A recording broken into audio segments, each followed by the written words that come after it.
What's up, everybody? So we are back again. Today I have somebody special. I've known this person for like a year and a half now, but within the past 2 months, we've been working together very closely, and she has come in and absolutely taken over the game, putting up crazy numbers.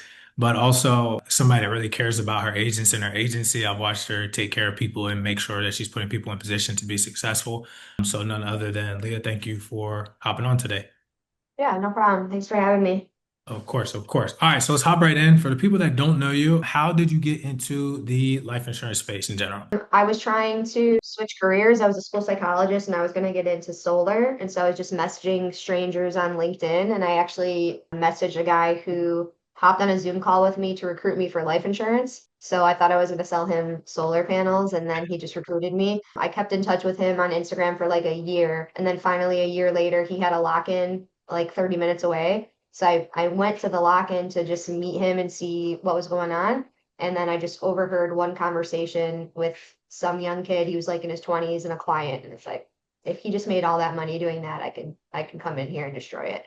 So it took me a long time to get in, but going to a lock-in and hearing a sale like sold me right then and there. I was broke, so I had 75-cent leads, which obviously these people filled out a mailer 5 years ago when they were super interested, and they've just been worked to death. So it was a lot of like I would probably make one sale for every 1,000 phone calls. It was a horrible first month, and I just got like my teeth kicked in just calling like 75-cent leads. And then I was like, how am I dialing all day, every day, 10 hours a day, memorizing my script, my objections, my rebuttals? Like I'm doing everything I should, but everybody around me is making like 30, 40 grand a month. Like, how is this possible? And that's when people told me that, like, yeah, we're calling higher intent leads. Like we're calling people who want to talk to us. Like we wouldn't have these numbers if we were calling 75-cent leads either. So then I learned that there's a whole other degree of leads out there. And I don't know if my upline just wanted me to like prove my stripes before he told me that there were better leads. Like I'm not sure what the method was there, but I didn't even know better leads existed. So once I found out, it took me from like January to May. In May, I started running Facebook leads and I had my first 30 grand month. But before that, I was struggling at like 10 or 12K months. I think if your upline quizzes you enough and gives you like a fake scenario and you handle it well, then you're ready for high intent leads. I think the whole thought process is you don't want to spend money and not be skilled enough to make the sale. But in at least in California, there's 20 business days before you can even get your national producer number, and then you need another 2 or 3 weeks for contracts. So there's no excuse for you to not come in and be able to make your first dial and sell. Like you should be taking that month and a half where you can't sell and just be memorizing your script and objections and like knowing product knowledge and being so sharp that by the time you dial, you can make a sale. I think it's maybe good to call 75-cent leads and mix them in with your fresh leads. Maybe all Saturday you call the old ones just so that you can appreciate the higher intent leads once you do have them. Because there's a huge distinction between the two. And I think sometimes if you're spoiled and you come in and you buy high intent, you're expecting a lie down.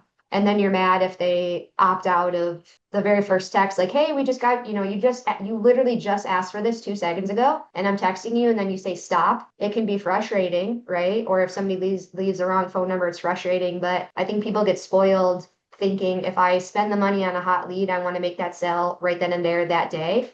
It's still hard. It's just less difficult than calling somebody from 5 years ago on it. Elaborate on that. Can you just explain to an agent what does that mean? Like, I thought I paid $40 for a lead, and every lead should be a sale. Like, what do you say to that agent? Like my thought process is, first of all, nothing is easy. Yeah, you can pay for conveniences, but you still have to work hard. Even if it's a fresh lead, it might not be the right time in their life. Like for me, I know that I need to put my house in a trust and I still haven't done it. Just because I'm like, I know it's going to cost a couple grand. I know that I have to do it. I don't think I'm going to die anytime soon. So I'm just like, I'm kicking the can down the road. I know I have to do it. I'll do it eventually, and I have like a resource. I have a trust and estate planning attorney that I should go to right now and just put my house in a trust, and I still won't do it. So these people are filling out this form knowing like I do need mortgage protection. I should do this, but like right now I don't have the finances, or right now I don't feel like it, or this is a topic that I don't really know about. And so the unknown is overwhelming. So they're just like, it's like I can give you a quote in 15 minutes realistically. Like I know that it's a short process, but they don't know what's all involved. And so they're just kicking the can down the road. So you might not, just because they filled out the form that day, they know that they need it, but they might not be ready to buy. Like it might take them 2 or 3 weeks to finally have the courage to have the conversation. And then even after that, it might take hearing from 4 or 5 other agents that all they can get is whole life. So now they're like, fuck, I really can only get 12 grand for 200 bucks. And I've talked to multiple people and they're all saying the same thing. So then if I keep on that lead a month later, 2 months later, it just could be that I'm the sixth person who finally tells them what they've already heard and they're finally willing to accept it. So it's, you have to work these leads forever. Like there is no point in time in which you should just like drop them. I always circle back to old leads, even from a year ago with my dialer, and I'll still get sales. So you're like investing in this lead for forever, not for just the first 30 days. I don't really have cheesy openers and I don't trick people into conversations like, oh, it looks like your agent never closed you out here. Like I don't do any of that. It's just like, do you want this or not? Like, hey, did you get life insurance or did you get mortgage protection or was it just too expensive? But like for a fresh lead, when I'm calling them, I'm just saying, hey, Margaret, I got your request here for mortgage protection. How can I help? And then I'm just leaving it Hmm. open ended. So like, I got your request. How can I help? Now it's so vague that they're going to talk more than they need to fill that awkward void. And I'm just like, yeah, so tell me what's your scenario? Like, do you have a kid, do you have a spouse or kids? Like now I'm letting them elaborate on their situation. So now I'm finding out, oh no, like my husband, he's actually the one I want the policy on so that I can. So she's already telling me in her own words that she needs it for herself. So usually that's how I start. And then when it comes to really old ones, I'll be like, look, Margaret, you literally asked me to contact you, but then when I contact you, you don't answer your phone. So I'm hoping that you can understand why I'm confused. And then they'll respond, yeah, I'm sorry, we did respond, but I'm just not, it's too expensive. So now I already know that it's expensive. So like, I'll just be super blunt with people because the more personalized your text message, the more human sounding, the more apt they are to respond. But if I'm just like, hey, Margaret, did you give up on mortgage protection? I sound like every other scripted AI bot that's probably hitting these people from 10 different phone numbers. So if your first few words are interesting to the point of like it doesn't sound automated, they're gonna read the rest of it. And then if you put a little like guilt on them, like what are you doing here? You're kind of being an asshole. Like what do you want this or not? Like why would you ask me to call you and then avoid me when I do call you? Hopefully you can help like hopefully you can understand why I'm confused. And then usually that gets a good reaction out of them, or at least some reaction. I text from my own personal phone number. I'll log into my Go High Level and send it off like a personal message that way. I'll get kind of like not aggressive, but blunt. I'll put them on the spot, like, are we doing this or not? And then I'm not going to chase someone who says no or stop. I'm just going to automatically follow up with them like 3 weeks later. But to change their mind right then and there, it's never going to happen. So I might as well just like let it go, work the other leads, come back to that when they're maybe ready. Because there's some sales resistance, right? Like I might walk into a coffee or to go buy a couch the other day. I just literally bought a new couch. I'm walking in there. I know I'm going to buy a couch, 100%. But the second somebody walks up to me, how can I help? I'm already annoyed. I don't want your help. Just, I'll pick out a couch and I'll come to you when I'm ready. You know what I mean? Like they're the exact same way. There's always, no one Yeah. wants to be sold.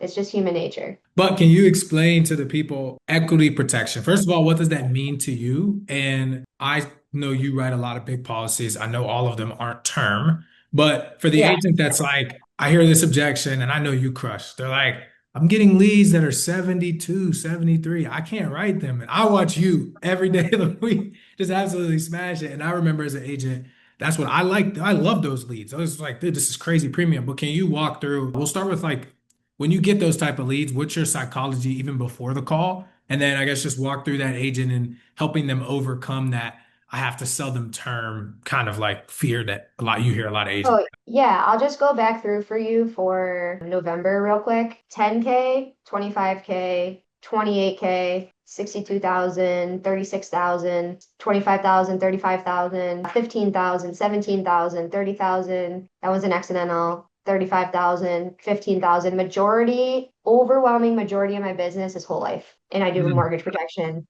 all day, every day for years or for 2 years.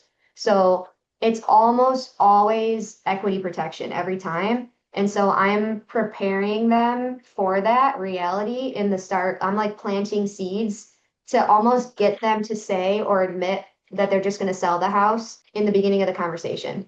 So like as I go through with them and I ask them their scenario, I'm like, okay, let's say it's like a wife talking to me. She wants a policy on her husband so that she's the one who receives the money. And I'm like, okay, so if, Don passed away tomorrow, what would you do? Do you see yourself staying in this house? Do you have like a sister who lives in Mexico? You go live with her. Like, what, do you have grandbabies in Tennessee? Like, where are you going to go? What do you realistically think you would do? And then sometimes they'll just tell you right then and there, oh, yeah, no, I'd go somewhere warmer. Right. So now they've already admitted that they're going to sell the house, which is perfect because now you can word it like, well, great. There's no point of us paying off the whole mortgage. That's a waste of your money. Like the best play would be for you to do this a little bit more like economically and go ahead and just get a smaller policy. This is really just like a conduit or like a segue to be able to cash in on all the equity in your home. So you don't really need to pay off the mortgage. You just need enough time to sell to afford the mortgage long enough to sell so that you can cash in on the real life insurance policy, which is the 350 grand you have in equity. So this is like you have A and C, and this is just B to make sure you can connect the dots. And so like if I can get them to admit that they're going to sell or make it a rental or anything along those lines, and that I've already gotten their permission to like go for equity protection. So I'm never insinuating or leading them to believe that it's going to be a full mortgage payoff ever, because I'll have really young people who like take insulin and they can't get term. So I'm always prepared for like this is probably going to be a whole life, and if it happens to be an IUL or term, then that's a bonus. But talking to them about like what their plan is, and then after, and I'll even float the idea of like, yeah, so mortgage protection is life insurance. And you can either pay off the whole house. Most people just opt for paying for the mortgage for a number of years because grief is a funny thing and you really don't know if you're going to want to be in that house forever. A few years might go by and you might actually want to sell because being in the home without them is too difficult. And make it seem like most people just do the 3-year plan or the 4-year plan, right? So then every single question I ask, like if somebody is dead set on, no, I want to die in this house. This is my house forever. Now I'm gonna chip away at their theory. So like, all right, so you live in a 4-bed, 3-bath house and you're 69 years old. By the time your spouse dies, you might be 77. Like, do you really see yourself dusting and cleaning and sweeping? And like, you have to use all the bathrooms in your house to keep your plumbing proper, right? You can't just like not use the bathroom. So this is a huge home for one person to maintain and manage. And also it looks like you have a lot of property. Like who mows right now? Oh, my husband does. He has a riding mower. Okay, are you gonna ride the mower when he's gone? Or are you gonna have to pay someone 200 bucks to come do property management and like maintain your property? What level is the laundry? Like, do you have laundry in the basement? Is it on the first floor, second floor? When you're 80 years old, do you really see yourself carrying laundry up and downstairs? Or do you think maybe you would sell your house and get a 2-bed, 1-bath where everything's level so you don't have to worry about falling? Because like the number one killer of old people is actually when they slip and fall, then they go to the hospital to recover and they actually get pneumonia while they're recovering. I have no idea if that's true, but it sounds so like that's what I'll say to people. Like, it sounds believable, but I'm planting seeds of like your home is huge. That's a lot to maintain. And then they're like, yeah, okay, yeah, you know what? I probably would sell and downsize realistically. So now I've gotten their permission there again. So whatever's going on in their world, I'm getting them used to the fact that they're going to sell. Also with children, oh, I'm going to leave this house to my daughter. Okay, well, how many kids do you have? I have 3 kids, but my daughter's my favorite, and the other ones have houses. I'm like, okay, so you're going to let your daughter live in this house, right? But when your daughter lives in the house, do you think your other 2 children are going to want payment? Like, yeah, she's going to live in it, but are the other two, like, let's say your house is worth 300 grand. Are the other two going to expect 100 grand each? Oh, yeah, definitely. Okay, so there's no point in paying off your mortgage then for your daughter to just move into your house and then go get her own mortgage loan because she's got to pay her sister 100 grand and her brother 100 grand. So, like, there's no fucking point. You just need enough money to afford the mortgage long enough for your daughter to get out of her lease. Because a lot of lease agreements for renting an apartment are like the landlord wants 60 days before you move out. So if you die, she's got to pay her rent for 60 days plus your mortgage, and then she's got to hire a moving company and move in and like all these things. It takes time to like empty and clean out a home and also transition out of your living situation into this house. And then she's got to go get a mortgage loan anyway to pay off her siblings. So what you really need is like 20 or 30 grand to help your daughter get out of her apartment and into your home because she's going to have to pay your mortgage and her rent at the exact same time. She probably doesn't have that type of money.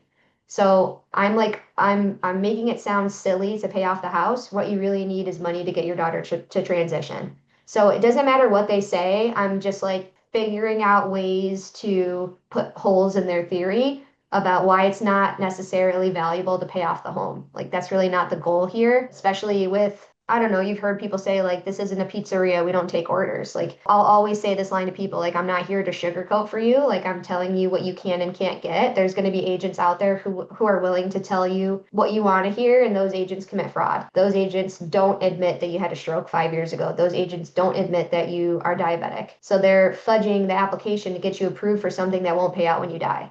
So like if you want a legitimate policy and like it's either you can't think about paying 200 bucks for 15 grand. You have to think about paying 200 bucks a month to make sure your family gets the 350 grand in equity. That's the real goal here. This like the fact that this is for 20 grand, that's just to make sure that they can pay it long enough the bank doesn't foreclose on your home. So I feel like when we go into it that way, it's almost always a sale, even if it's a small amount of money, because I'm not even bringing their mind to the face value. I'll mention the face value, but it's like the equity is the real prize. I do want to take something that you brought up briefly. I'm an agent, I'm listening to this. How do I get good at this? Because I know as an agent, like I sucked at this when I was selling mortgage. I was like, these people are too old guy until I learned the skill. But I'm interested to know for myself and for an agent if they're like, hey, how do I get good at this? Asking questions, figuring out the why, being able to learn the things that you did. How did you learn it? And how can another agent learn that skill? Well, I didn't like, I just bought my house when I started this. So I had a lot of curiosity just because I was going through it. But like, if you don't own a house and talk to your parents, talk to whoever does own a home and have a practice conversation with them and then like learn about things you don't know about. So like, how does probate work? What's the difference between the house being in a trust or not in a trust? So if you have a friend who's a trust and estate planning attorney, like, or you can go on LinkedIn and be like, hey, I have some questions for a trust and estate planning attorney. Can someone help? Like most people are going to want to network with you in some capacity, especially if you're selling mortgage protection every day. It's a great opportunity for you to partner with a trust and estate planning attorney and send each other referrals back and forth.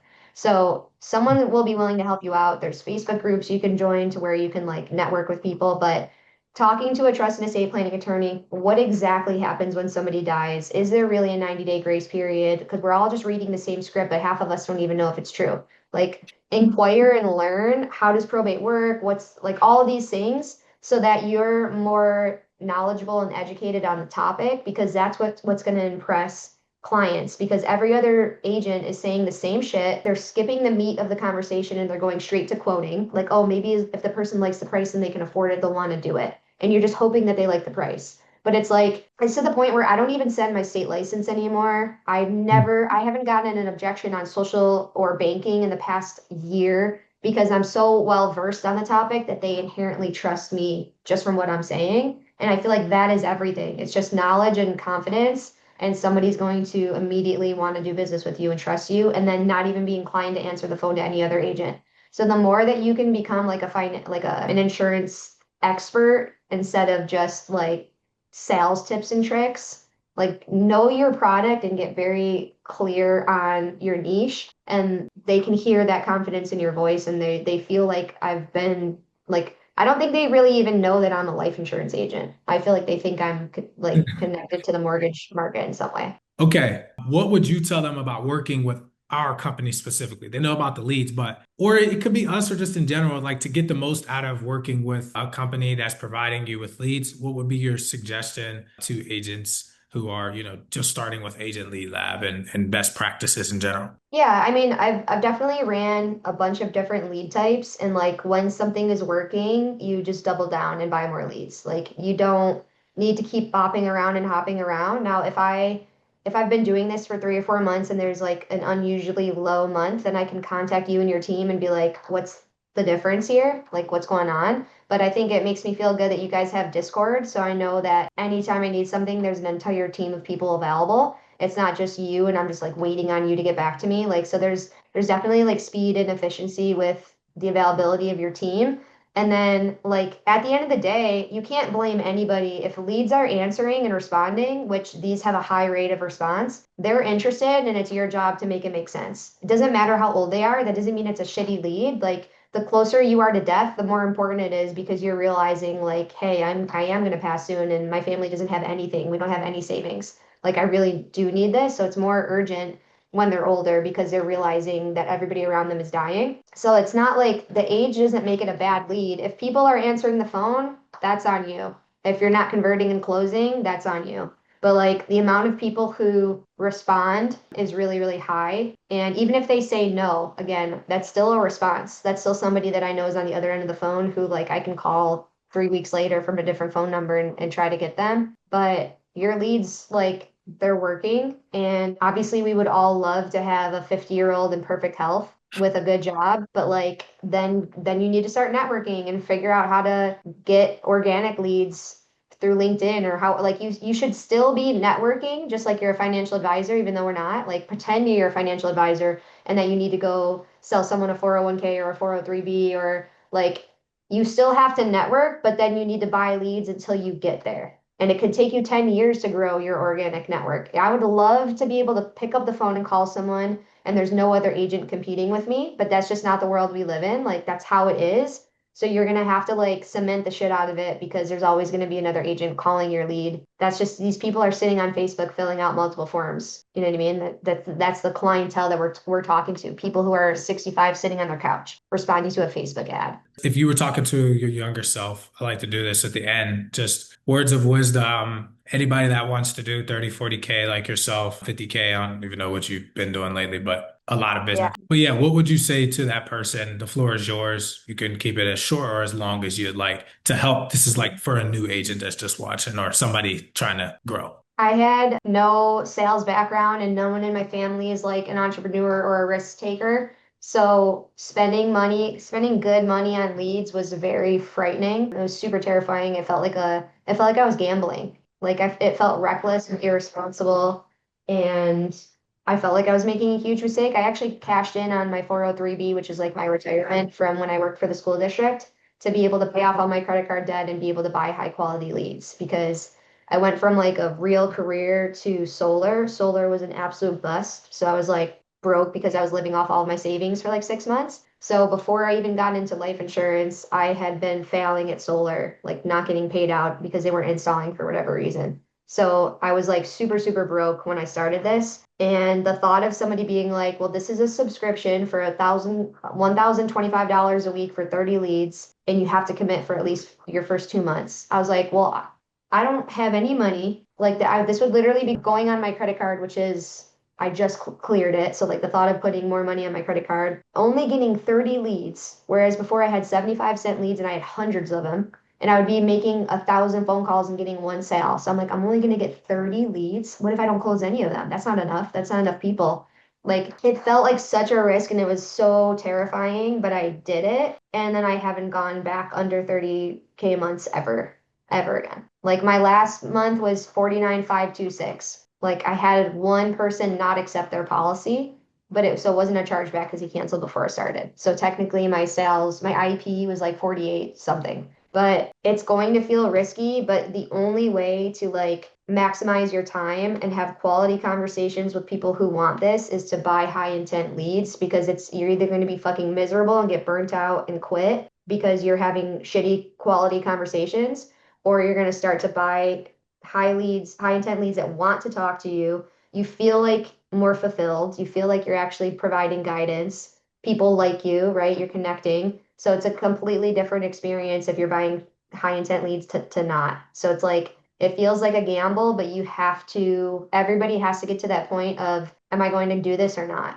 Mm. So that would be my thing is like invest in high intent leads the second that you have prepared yourself to talk to somebody who's like an impressive client, who has their shit together, who owns a business, who sounds like a lot of times people want somebody who kind of seems like a dumb lead, like so it's an easy sale, but like how are you going to handle a phone call with somebody who wants 2 million and they have diabetes and they own 7 properties? Are you going to automatically feel like you're out of your depth because you don't know what you can give them? Like at the end of the day, this guy responded to an ad on Facebook because he might be successful, but he doesn't know who to turn to.